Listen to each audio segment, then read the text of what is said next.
my channel, or welcome to my channel if you are new. So today's video, guys, is my February TBR Choose It With Me using my TBR Jar Prompts. I did this last month and you guys seemed to really enjoy it, so I thought that I would do another one this month. So we are currently the 8th today. So essentially, I have already finished my first book of the month, but I have been in a very kind of low reading mood. I wouldn't necessarily call it a reading slump because I'm still wanting to pick up a book, but it's just taken me a little bit longer to get through a book. So this TBR is going to be kind of based on my mood, and I am not sure how well I'm going to be able to stick to this TBR, but I'm hoping that by having a TBR sort of prompt will kind of aid that, because last month I think I actually ended up reading 4 of the books that were on my TBR, I want to say, but I did have 2 DNFs, which in a way this is actually helping me get through my TBR a little bit quicker than constantly trying to put things off. So if you guys are new and you have never seen me before, then hi, my name is Luce, and my new tradition for this year is to use TBR Jar Prompts to help me pick my monthly TBRs. Now I just want to preface this, like I did last month, saying that I am very much a mood reader. I don't typically stick to a TBR, although last month I did, and it did help me a little bit, although I did go off track just a tad, especially with my Kindle. I did pick up a few books on there. So with that said, I hope you guys enjoyed this video. If you do, don't forget to give the video a big old thumbs up, subscribe down below, and don't forget to turn on the little post notification bell so you're notified every time I upload a new video. And with that said, let's just jump straight into the video. So I will be doing an entirely separate video based on my Kindle reads and kind of what is on my Kindle, because I've had quite a few questions about that. And we're going to dive straight into my jar. I'm going to pick out 5 books like I did last month. As I said, I managed to get through, I ended up reading about 7 books last month, which is a very good reading month for me. I am currently reading 3 books on the trot at the moment. One of them I'm about to finish. One of them I am reading for a review. It's an early release copy, and the third one is a reread of a book. So it doesn't entirely count, although it does count towards my reading goal. This little jar, if anybody is wondering, is from my Illumicrate box that I got a couple months ago, and I love it. It's kind of based off of The Invisible Life of Addie LaRue, even though I've never read it. I also thought that I would film towards my bookshelf because you guys wouldn't have seen this, but I got new bookshelves and I love them, and I thought this would make for a nice little video. So we're gonna go in. We're gonna begin with our number 1 prompt. I hope I get some different ones this time round, because I did put some back in, so we're just gonna have to try and remember. First one is this one. A book with a protagonist who is at least 50. Oh my goodness. That is a hard decision to make. My god, who?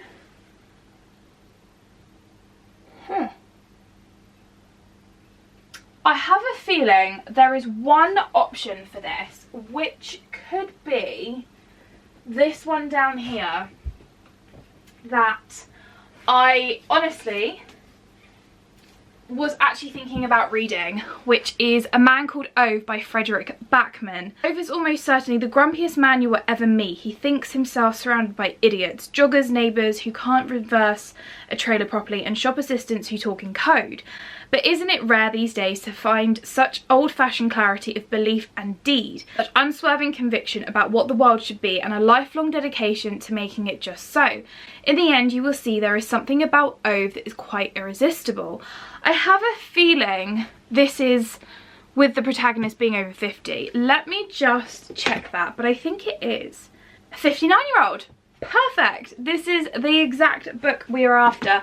I have never read anything by Frederik Backman before, but I have seen the movie that has been released with Tom Hanks, and I've actually been dying to watch it purely because I've heard so many incredible things about this. The only thing that slightly annoyed me about the movie is they call him Otto, which I don't know if there's a reference to Otto within the book, but obviously the cover says Ove, so I haven't got a clue why that is. But I'm very, very excited to read this, and I love the kind of illustrations first off in the book. I think they're really fun.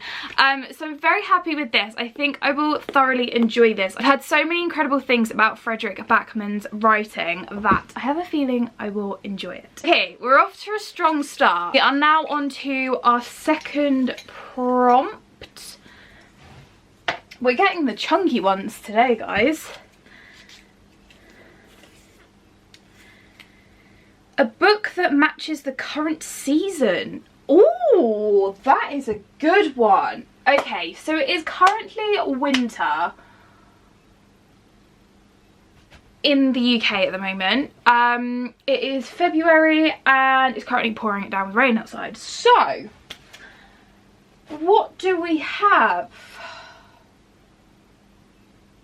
I can't read a Christmas book because that's just criminal in my opinion. You cannot read a Christmas book when it's not Christmas. Goodness, I actually have no clue what to go for. The only one I can kind of think of is this, which is Winter in Sokcho by Elisa, Shua, Duspain? I'm not actually 100% sure how to pronounce that. But I have a feeling this could be quite good as well. It's winter in Sokcho, a tourist town on the border of South and North Korea. The cold slows everything down. Bodies are red and raw, the fish turn venomous. Beyond the beach, guns point out from the north watchtowers. A young French-Korean woman works as a receptionist in a rundown guest house. One evening, an unexpected guest arrives, a French graphic novelist determined to find inspiration in this desolate landscape. The two form an uneasy relationship. She agrees to accompany him on his trips to discover an authentic Korea, and they visit snowy mountaintops and dramatic waterfalls, but he takes no interest in the real Sokcho she knows. The gaudy neon lights, the scars of war, the fish market where her mother works. As she is pulled into his drawings, she is troubled by his vision of her, until she strikes upon a way to finally be seen. I actually picked this up purely because it obviously talks about a French protagonist as well, which, if you guys didn't know, I am French, so for me that kind of resonated with me, so I think I'm actually going to go for this. This is the only one that I can truly think on the top of my head. Maybe this one. Haites.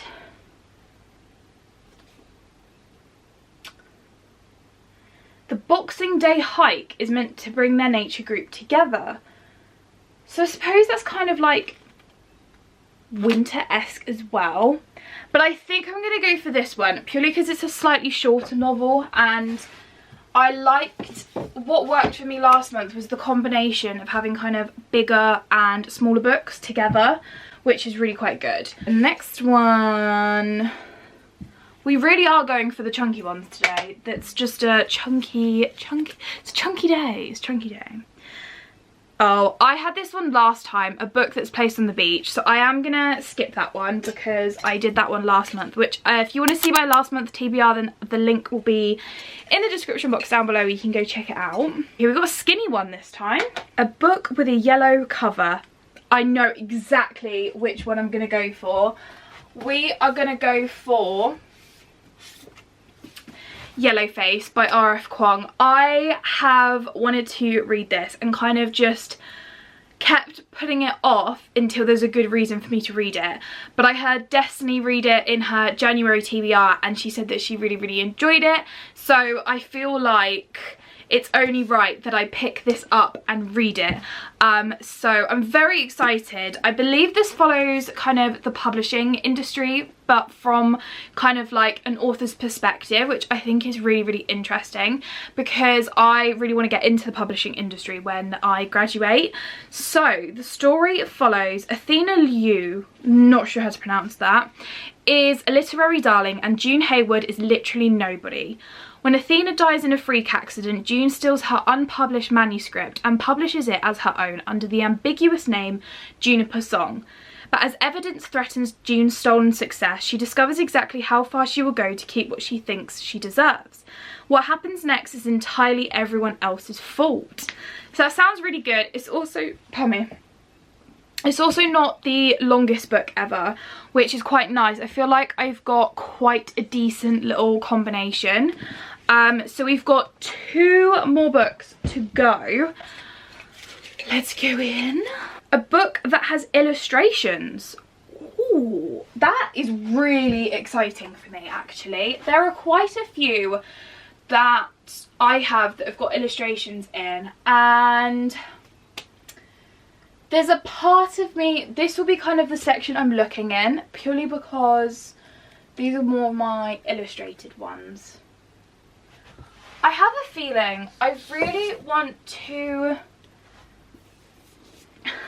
Now, we could take this 2 ways. We can either read a book that is kind of solely illustrations, or we can read a book that includes illustrations. Because if that is the case, we could also go for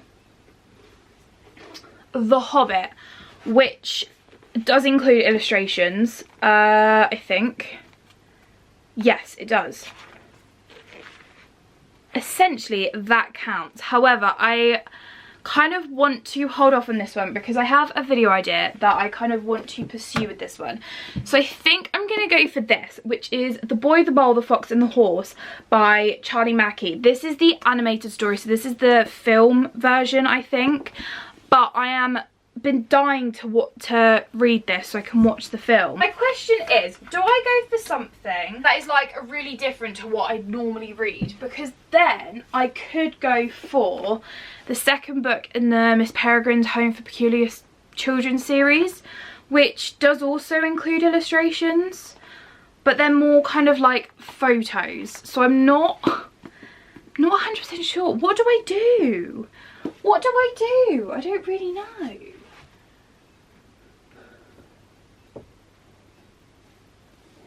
What do I do? Do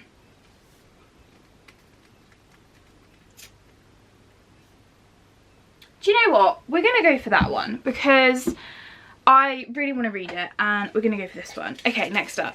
A book you bought because you liked the cover.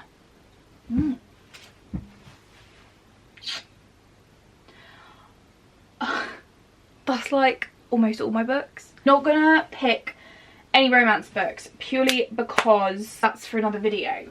However, a book I bought because I liked the cover. The Hurricane Wars by Thea Guanzon? Not sure. This book is absolutely stunning.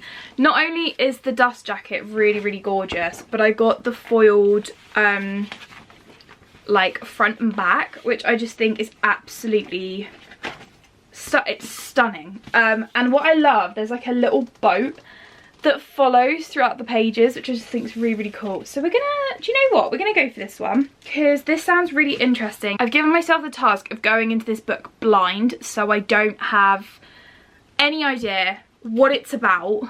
So we're gonna go for that one without kind of diving into the story. This has got to be a good one. Now, February is the month for Miss Magnolia Parks to come out, and I have got my pre-order coming on the 13th, which I think is the release date. It's the 12th or 13th? I think it's the 13th. And I'm very excited for it. So that will probably take priority over anything else. Just saying. A book in a series.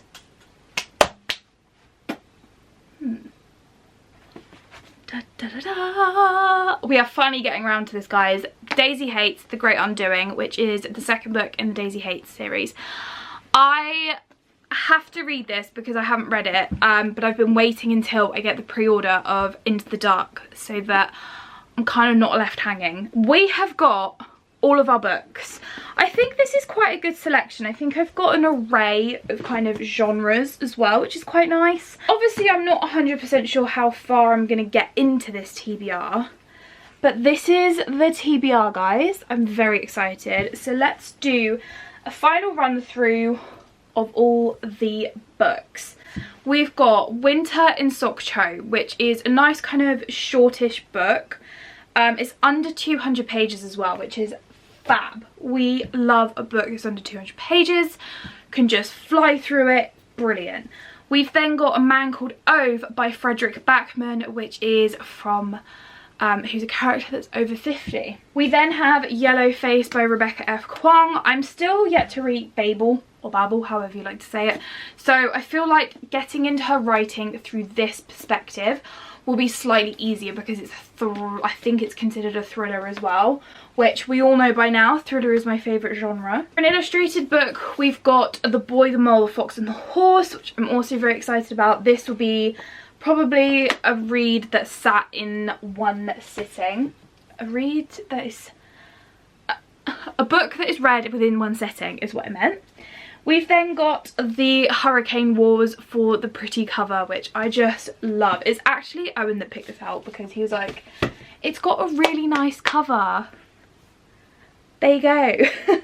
And lastly, we have got Daisy Hates the Great Undoing, which I'm very, very excited about. As I said, Magnolia Parks is like my pride and joy. It makes me have such severe book hangovers though, so I'm slightly concerned on that behalf, but I love them all the same. There's just something about that world that sucks you in and won't let you out, basically.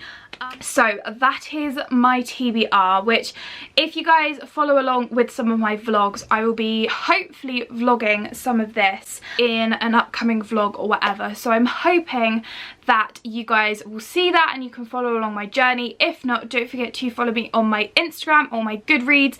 That is where I kind of track my process of my current reads as well, so you can see how I am doing. But thank you guys so much for watching this video. If you did enjoy it, don't forget to give the video a big old thumbs up, subscribe down below, and don't forget to turn on the little post notification bell so you're notified every time I upload a new video. And with that said, I will see you guys in my next video. Bye guys!